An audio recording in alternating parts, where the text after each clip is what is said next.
वंदे मातरम। जय श्री राम। दोस्तों, स्वतंत्रता दिवस 15 अगस्त मनाया जाता है देश की आजादी का। लेकिन हम आजाद नहीं हैं। हम गुलाम हो चुके हैं, मानसिक गुलाम।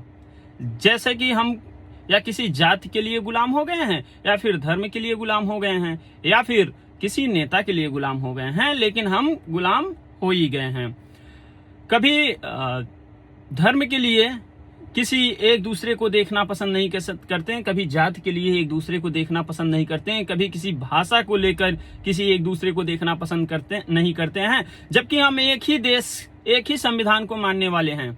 लेकिन हम संविधान को एक ही मानने वाले हैं, लेकिन हम स्वतंत्र भी हैं, लेकिन हम एक दूसरे को देखना भी पसंद नहीं करते हैं। क्योंकि कारण एक है कि राजनेता, हमारे राजनेताओं को इस प्रकार बोलने की शक्ति मिल गई है। हमारे राजनेताओं मंच से इस प्रकार से बोल देते हैं कि हमारे जनता को समझ ही नहीं आता कि वो क्या, मतलब उनकी जो बोलते हैं वो सही ही बोल रहे हैं या गलत बोल रहे हैं। इस पे निर्णय उनका बिना लिए तत्काल वो अपने आप को उन्हीं को अपना आइकन मानकर चलने लगते हैं।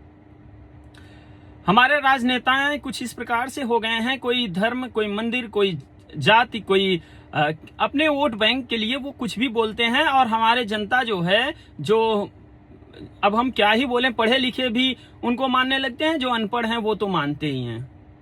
कभी न्यूट्रल होकर आप सोचिएगा, आप किसी पार्टी से ना होकर सोचिएगा, आप न्यूट्रल होकर सोचिएगा। जब किसी सरकार का अच्छाई भी सोचा करिए, सरकार की बुराई भी सोचा करिए।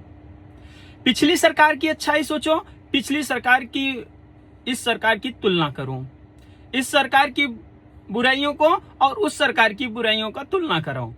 जो आपको अच्छा लगे आप वोट उसी को दो।